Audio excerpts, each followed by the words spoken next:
Well, it is a blessing, isn't it, to be able once again to be here and worshiping together. I had a wonderful meal and enjoyed our time together. We've been looking at here on these third Sundays, starting this year at great people of the Bible, and there's been some wonderful lessons that I hope we've gained as we've examined some of the people we find, those that are in the Scriptures to learn from. And today we're going to be looking at one, the great prophet Nathan.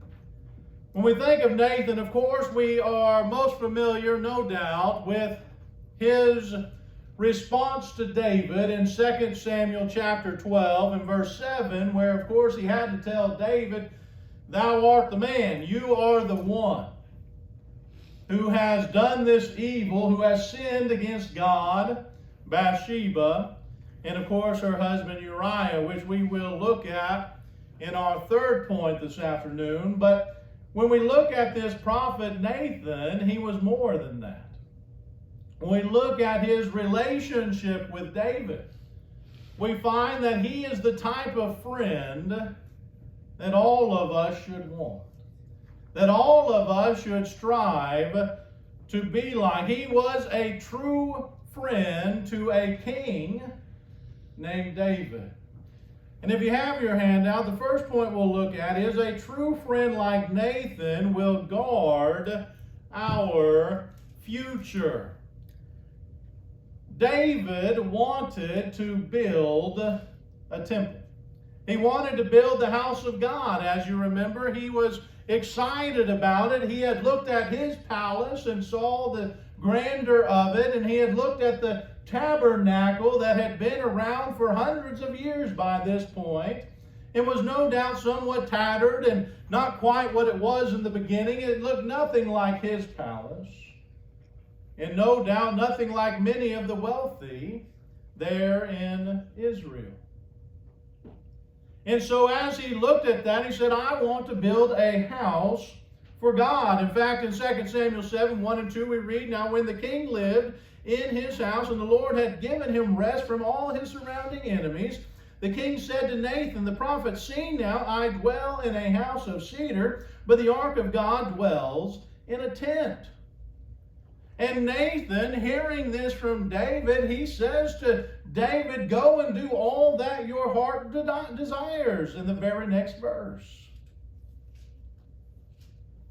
Yet, Nathan is summoned by God.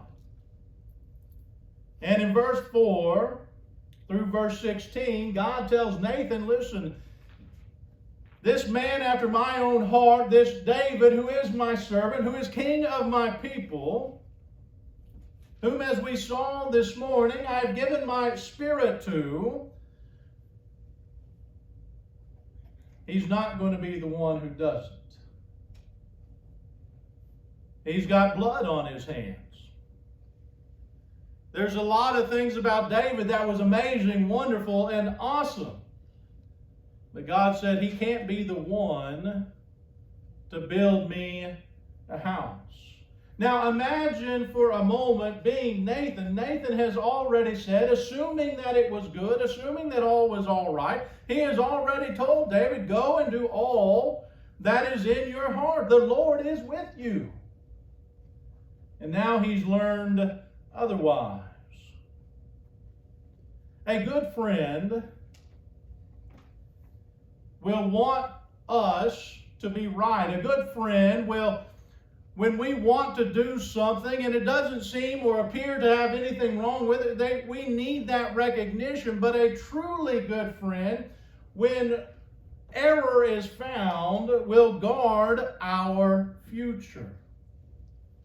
Because when Nathan found out that God would not be pleased with David if he built this house, that God would consider it sin and wrong for David to build this house, Nathan could have kept quiet. After all, he had already sounded like he knew what God wanted. He is the prophet of God, David's personal one, really, when you look at it, the one who would be there with him, who was his friend, and yet direct communication to God in these instances, and he had already agreed to it. But Nathan didn't keep quiet, did he? He didn't keep quiet and let David build it, and David failed. And David sinned. No, Nathan guarded his future. And we see there in 2 Samuel 7, verse 17, in accordance with all these words, everything that the Lord had told Nathan, in accordance with this vision, Nathan spoke to David. Sometimes, as a friend, we're going to give bad advice. It'll be of good intentions. It'll be of the right heart. It'll be everything was not done in malice or things like that. But if we're going to be a true friend to those of to our friends, then we need to guard their future. And that means even when we innocently make this mistake, and even when our heart is in the right place, and we can say like Paul, I did so in all good conscience, when we realize we were wrong, to help our friend, to be a true friend, we need to tell them, I was wrong. What I agreed to and what I said was okay is not okay. Upon further recognition, maybe further study in our case, on a biblical matter it might be, I realize I'm wrong. As Christians, we don't need those who flatter us. We don't need people around us who are going to tell us that we're always okay and everything's fine. We need someone who will guard our future in heaven and not hell. I'm reminded what the proverb writer would write in 29 and verse 5, a man who flatters his neighbor spreads a net for his feet. We also find a true friend like Nathan guards our legacy.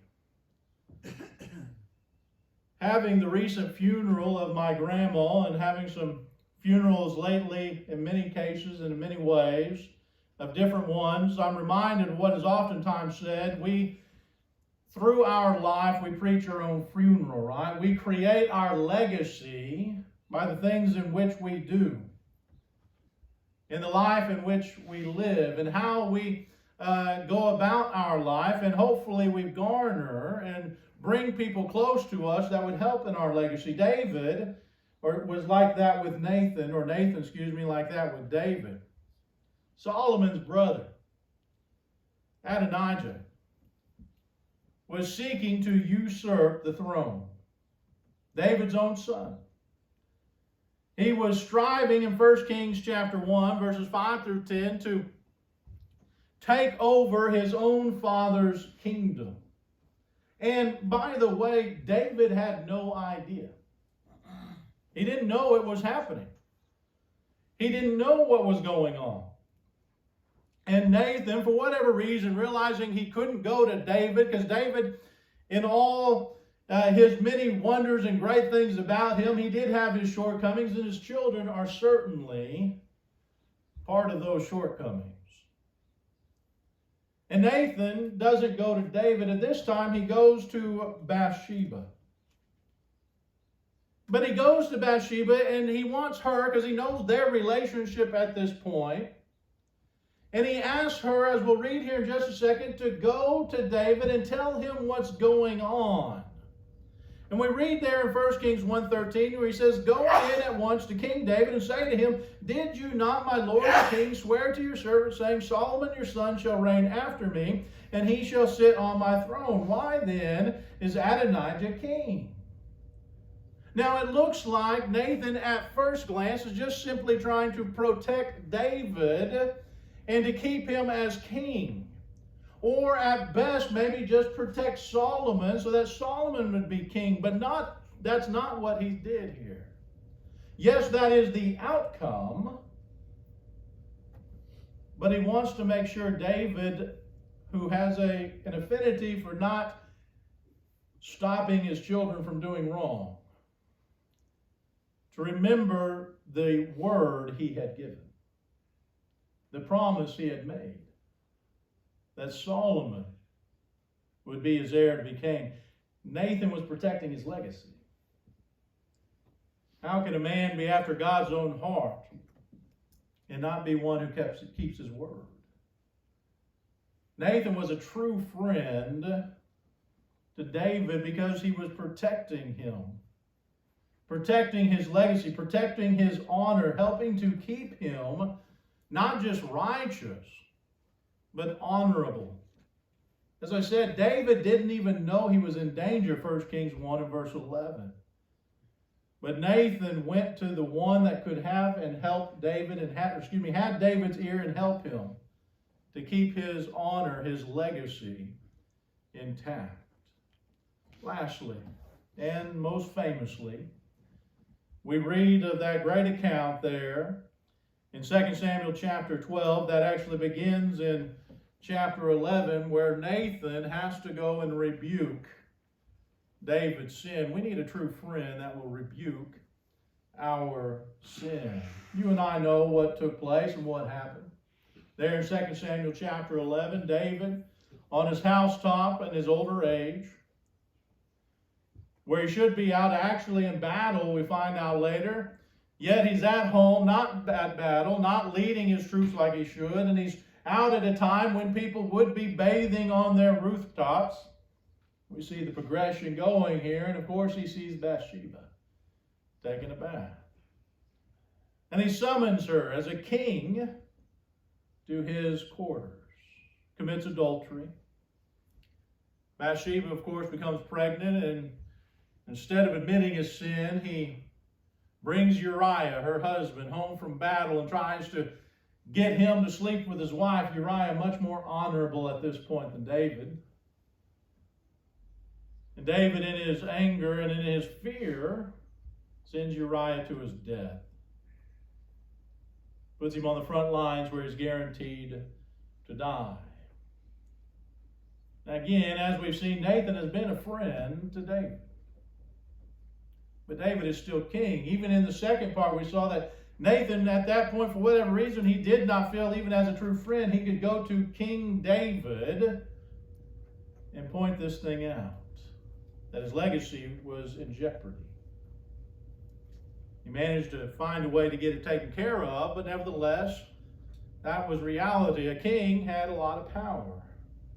In the book of Esther, we see that she had to ask, his own wife had to ask permission just to see the king. And yet, when God tells Nathan what's going on in 2 Samuel chapter 12, Nathan goes to the king knowing that there is a chance King David, not just the man after God's own heart, but King David might not like what Nathan has to say. And after angering David, think about that for a moment, telling David a story that actually represents David's sin. And David being mad at this person that Nathan has talked about, this man who has taken what is not his. Nathan says famously, as we said earlier, chapter 12 and verse 7, "You are the man." Nathan was a true friend because he rebuked his friend David and pointed out his sin. We all need friends that are willing to rebuke us no matter how we might react.